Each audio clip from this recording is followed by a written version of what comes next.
विठ्ठलाच्या वारीत मिळेना वाट, मोहाचे तुके काढले गंधाट. कोणता झेंडा घेऊ आते राजे, ज्या शिताफी तुम्ही जखमा दिला सिद्धीला पन्हाळ्यावर, त्याच पन्हाळ्यावरच्या पंचतारांकित हॉटेलमध्ये आज तुमच्याच मावळे नाचवतायत, नागवतायत आणि नाचवतायत कल्याणच्या सुभेदारांच्या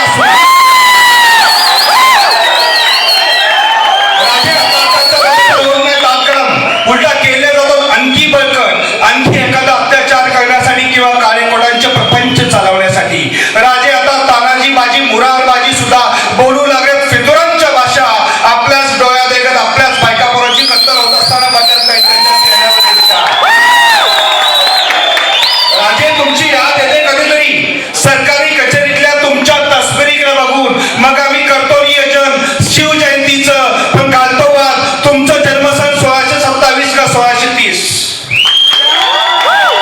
राजे अलीकडे महाराष्ट्रात तुम्ही तीनदा जन्माला येता.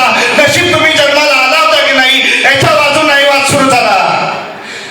राजे तुम्ही गरजला होता मराठा तितुका मिळवावा, महाराष्ट्र धर्म वाढवावा. राजे आता मी गरजत असतो मराठा तितुका खेळवावा, महाराष्ट्र धर्म बुडवावा.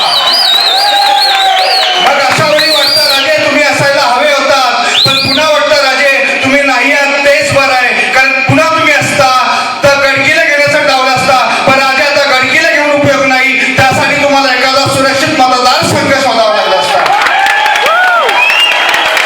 आणि राजे आता मतदारसंघ सुरक्षित राहिलेत कुठे, त्यासाठी तुम्हाला मॅडमच्या पायावर झुकावं लागलं असतं. आणि राजे अकराच्या दरबारात मागच्या रांगेत उभं केलं म्हणून बारेदारपर्यंत दरबार टाकणारे तुम्ही मॅडमच्या पायावर झुकाल कसे. आणि म्हणाल नसेल पक्ष नसू दे, अपक्ष म्हणून माराईल.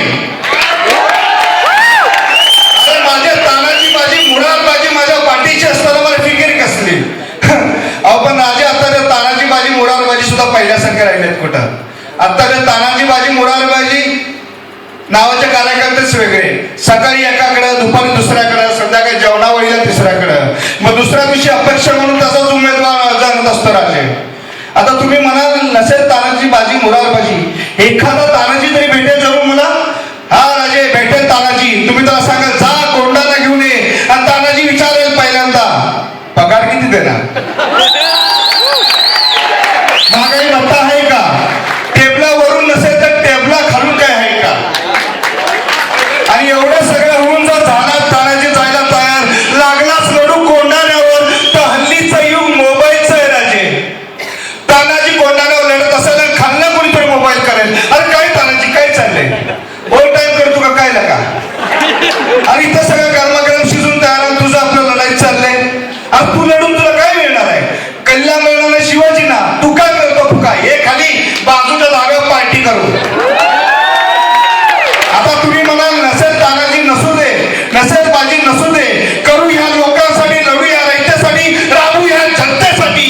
आपण राजे ही जनता तरी त्या लायकीची राहिली कुठं. पैसे घेऊन खरेदणाऱ्या बायका आणि पैसे घेऊन मदत झाली जनता, याच्यात मला फरक होऊ नाही कुठं. म्हणून म्हटलं राजे तुम्ही नाही आहात तेच बरं आहे, पण वाटलंच यावं पुन्हा एकदा तर एक करा.